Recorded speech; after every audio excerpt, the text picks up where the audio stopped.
সবাই আশা করি খুব ভালো আছো। আর চলো তোমাদের সামনে একটা ভিডিও শেয়ার করা যাক। তো চলে গেছিলাম হচ্ছে নৈহাটিতে বড় মা দর্শনের জন্য। এটি ভাইফোঁটার দিনের ভিডিও। ভাইফোঁটা কমপ্লিট করার পর আমরা সন্ধ্যাবেলা উদ্দেশ্যে বেরিয়েছিলাম বড় মা দর্শন করতে।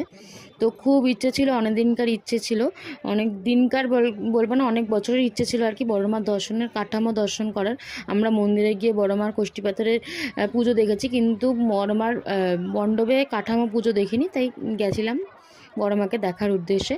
তো যেই বলা সেই কাজ। তো স্টেশন থেকে তো দেখতেই পেলে যেরকমভাবে বড় মাকে দর্শনের জন্য ঘুরিয়ে ঢোকায়, সেই পথে আমরা রওনাও দিয়ে দিয়েছি। আর পৌঁছে গেছিলাম লাইন অতিক্রান্ত করতে করতে মিনিমাম 4 ঘন্টা, মিনিমাম ধরে নাও 4 ঘন্টা লেগেছে আমাদের। লাইন প্রচণ্ড ভিড়, ঠেলাঠেলি সব কিছু উপেক্ষা করে শেষমেশ বড় মাকে দর্শন করতে পেরেছি, মাকে দর্শন করতে পেরেছি। আর একটা কথাই বলবো, নৈহাটিবাসী বা নৈহাটির কাছে যারা যারা বড় মাকে দেখতে যাচ্ছেন, তাদের সিস্টেমটা এতটাই বাজে করেছে আর কি। যাই হোক, সিস্টেম তো প্রচণ্ড বাজে, বাচ্চা থেকে বয়স্ক কেউ মানছে না, যে যার গায়ে ধাক্কাধাক্কি, ভিড় ভাট্টা। আমার মানে ভাই ছিল আর কি, ভাইয়ের আর কি মানে বাসে এত জোরে ধাক্কা দিচ্ছে পেছন থেকে যে বুকে লেগেছে, আমার পায়ের নখ পর্যন্ত উঠে গেছে। যাই হোক, সব কিছু বাধা অতিক্রান্ত করে অবশেষে মায়ের দর্শন, মায়ের দেখা মিলল, যে এই উদ্দেশ্যে যাওয়া।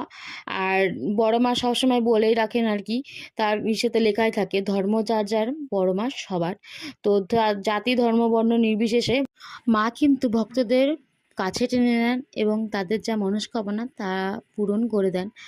আর এতটা কষ্ট সহ্য করে, এতটা গরমে সবার ধাক্কা খেয়ে ব্যথা লেগে এই যে মায়ের যে দেখা পাওয়ার যে একটা ব্যাপার, মাকে সামনের থেকে দেখার যে একটা পরম তৃপ্তি, সেটা আর মনে হয় কোথাও নেই।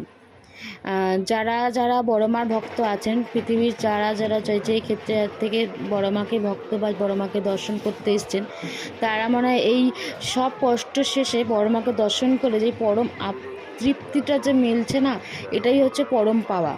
মায়ের কাছে একটাই চাওয়া, মায়ের কাছে একটাই পাওয়া, বড় মা। মায়ের মায়ের কোনো তুলনা হয় না। তো আমি এই বছর প্রথম মাকে দর্শনের জন্য যখন গেছি, এই যে সামনে থেকে মার যে রূপ মহিমা, সবই তো মুগ্ধ হয়ে গেছি দেখার পর। আর আমাদের কাছে বড় মা মানে হচ্ছে একটা আবেগ, একটা ভালোবাসা। তো ধর্ম যার যার, বড় মা সবার। প্রত্যেকটা পদে পদে, প্রত্যেকটা ক্ষণে ক্ষণে মা সেটা বুঝিয়ে দেন। দূর দূরান্ত থেকে লোক আসেন তাকে দেখার জন্য, তাকে পাওয়ার